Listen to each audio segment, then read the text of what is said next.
Welcome back, ladies and gentlemen, with our main topic today. We're discussing today in this episode of The Breakfast Show the Egyptian-African relations and the history of these relations. And also we are going to shed light on the boosting of relations between Egypt and the African countries, especially when President Abdel Fattah al-Sisi was the chairperson of the African Union. To shed more light on this, we have the pleasure to host this morning Dr. Ibrahim Ghazawy, the Professor of International Law and the International Relations Expert. Good morning, Dr. Ghazawy. Good morning to you. Dr. Ghazawy would like to have a look or shed light on the history of the African-Egyptian relations. Well, Egypt is a very integrated part of Africa geographically, and it's not only geographically but also in terms of cultural, popular, behavioral, traditional, and all different aspects of human beings' life. Egypt has always been African before anything else. That means simply that the commonalities between Egyptians and Africans, no matter what country is, are so many. And indeed, that has been always a take-off point of many positive horizons of cooperation between Egypt and other African countries.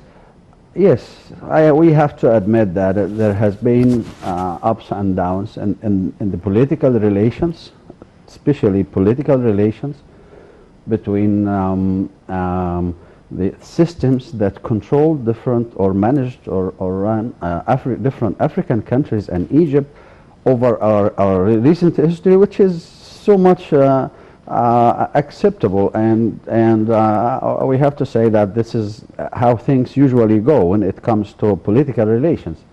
But when it comes to people relation, when it comes to humanitarian relations, we can say easily and confidently that Egypt has always been in the highest possible level of ties between Egyptian people and African people. Yes.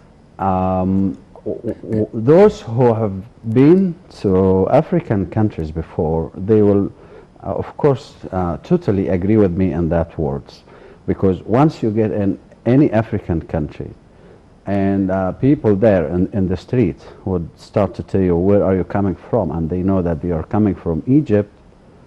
Well, you will be faced with a very positive and wide smile, because people, all African people, have a very positive image of Egypt.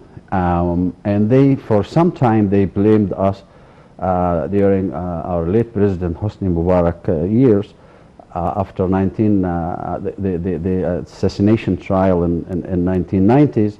The relation with Africa hasn't been so good in its best ways, in our best levels, and that has left sort of blame, and we cannot and we have to appreciate this. Normally the Africans usually expect from Egypt to be African country, expect from Egypt to policy to be favoring African countries, expect from Egypt's economy, from Egypt education, from Egypt culture, from Egypt people, everything adds, of course, to politicians and politics. They expect from Egypt to be African. Yes. That's why President Sisi, since first hours of his responsibility as president in Egypt, has paid very deep and serious attention to African and Egyptian relations. And since that time, the first moment, I have to say, the Egyptian-African relations has witnessed an ever-increasing tempo of cooperation, of mutual positive relations, of cordial visits between top officials from African countries to Egypt and vice versa. That usually, I wouldn't look into this as just diplomatic ties, but it's an interpretation of historic and factual and material linkage between and Africa. And I have to say, still a long way for us to in this time into practice positive politics and policies. Yes. Politics when it comes to political relations, and policies when it comes to economy, when it comes to education, when it comes to popular relations and cultural and customer and everything. Yes. I have also to say that in recent months and of course recent years, our Egyptian policy when it comes to Africa and cooperation with African countries was very obvious, that was given enough attention to make such relations stronger and deeper. When it comes to the ongoing construction process to the roads that connect Egypt with Sudan until South Africa, the ongoing endless relations and visits between Egypt top officials and African countries top officials. So I would say that we are in the right track when it comes to Egypt as African country, but I always ambitious because in my previous visits to different African countries, I would say openly and frankly that our economic and political ties with African countries is not up to the warmth and the strength of the popular ties between African countries. So there is always ambitious vision of this situation that should be changing. We need to make tighter economic ties. We need to make tighter political relations.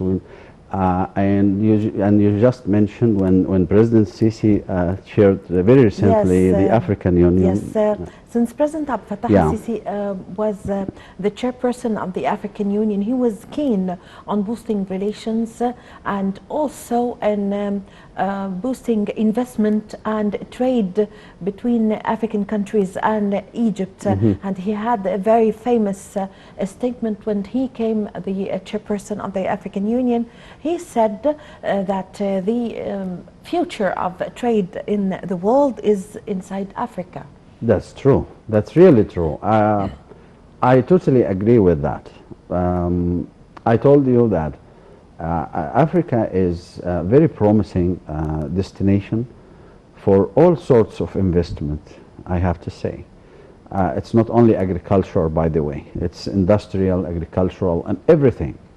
And it's very promising because, Africa is still, I would say, a virgin when it comes to its natural resources. So there is a lot of potentials behind that. That will, of course, be, beneficial for both African countries and investors. So I believe one of the things that was very much given attention and shed the light on during President Sisi person to African Union was the investment and economic ties.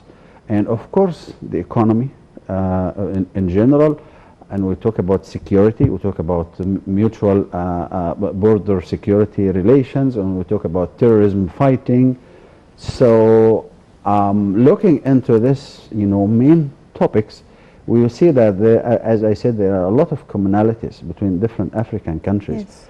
And there has been also, in some African countries, unfortunately, some internal clashes and armed conflicts and civil wars in some African countries. Egypt has always been keen to support peaceful solutions to such chronic issues in several African countries. And on top of that, of course, comes Sudan as the Egyptian closest depth of national security for us. So, in a nutshell, Africa is a front and backyard for Egypt, I have to say.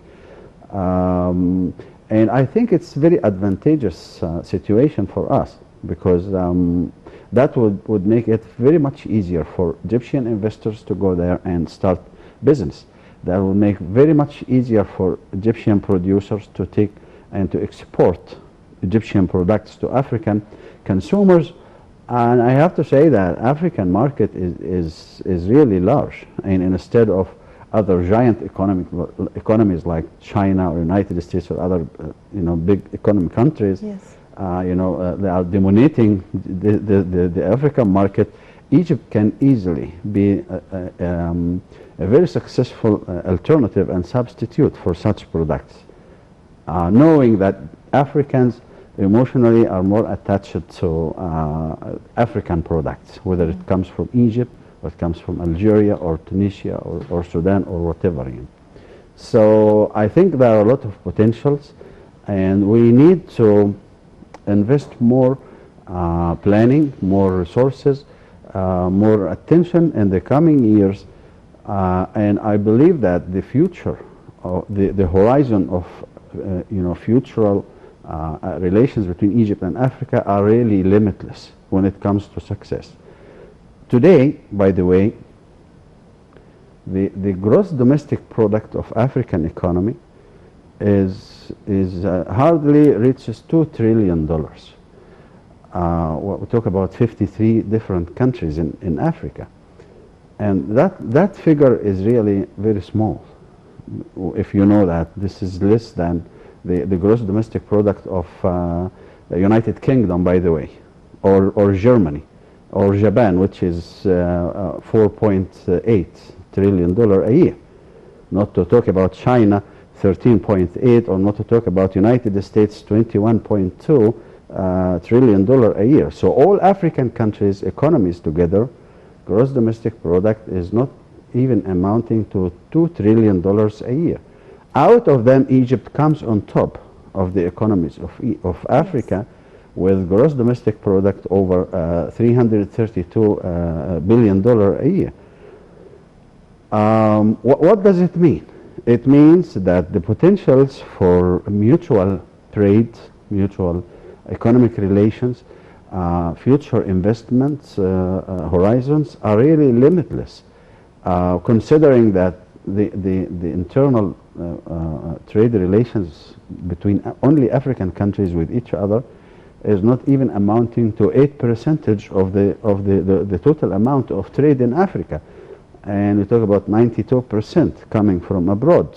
That means simply that we need to work on that file. Yes. Very, very seriously and very in a very elaborate way. We need planning by the coming need to upgrade the level of relations to particular levels, and instead of the recent years of probably 5.2 billion US dollar commercial relations between Egypt and Africa, we need at least to make it 20 or 25 billion dollars a year. Yes. And the market absorbs this. The people of Africa awaits this. The capabilities of Egyptian economy and industry also can easily deal with such challenges, especially in recent years, with a lot of ambitious plans to upgrade the industrial field in Egypt, agriculture. We talk about agriculture in Egypt in recent years, where a lot of Egyptian products and exports have raised to the sky at levels that has never been before, like orange and other like dates and such things. So what I would like to say here is we need to work seriously and in a very elaborate and planned manner on this file. Africa is an endless passage of success for us and for Africans themselves. Yes, yes. Mm-hmm. Dr. Ghazawy, now with the challenge of the coronavirus, the COVID-19, how do you see that Egypt supported the African countries, and especially Sudan, as Egypt have sent several times supplies and donations and helped Sudan a lot? I look at such Egyptian attitude towards Sudan as a duty on us, towards our Sudanese brothers. Egypt and Sudan historically has always been one country. entity, one entity. Yes. Even politically until 1950s. Yes. You know, Egypt and Sudan were one kingdom under the same umbrella, political umbrella and ruling system. That means simply that we don't see Sudan as you know, a different destination away from Egyptians. And those Sudanese who are probably over 6 million Sudanese who are living in Egypt, they know that by heart. So the Egypt relations with Sudan should always be in the highest level of cordiality, of cooperation, of mutual respect, of you know, taking very good care of mutual interests of both countries. And I think we are doing a lot in recent months and weeks. The tempo of political relations between Egypt and Sudan were always a reflection of a very realistic recognition that we are one entity. Yes. We are faced with similar challenges. We are faced with a lot of challenges today, internally or territorially, that are the same, more or less. That means simply that we should be joining hands together when it comes to how to deal with such challenges. And I can see that after the revolution in Sudan a couple of years ago, there was a sort of positive approachment between Sudanese government and Egyptian since that time. Of course, that wasn't the case with the previous regime of Omar al-Bashir. For some personal considerations and from his side, Egypt and Sudan was not on the right path when it came to mutual relations and cooperation. But today we talk about a very different vision, very positive one. We see our joint passage of progress together, of development. We see challenges also that joins us together, that doesn't leave us any space for, you know, dealing with things individually. We should deal with things together. That was and still and will remain, inshallah, very much reflected when it comes to Egypt and Sudan stance towards the Ethiopian water dam. That means simply that when Egypt extend the hand of support to Sudan in terms of COVID-19 or any health or any humanitarian assistance, or that is so much expected from Egypt. And by the way, Egypt is doing the same with Lebanon, with any other neighboring countries that are in real need. And Egyptians are very, I would say, happy with this attitude, because yes, we are sharing the same ground, we are sharing the same future, we're sharing the same concerns, and we feel that we should be one entity when it comes to facing such challenges. I see the positive trajectories of the relation between Egyptians and Sudanese going in the right direction. Hopefully that will not stop politically when it comes to the crisis of Ethiopian dam, but should be extended economically.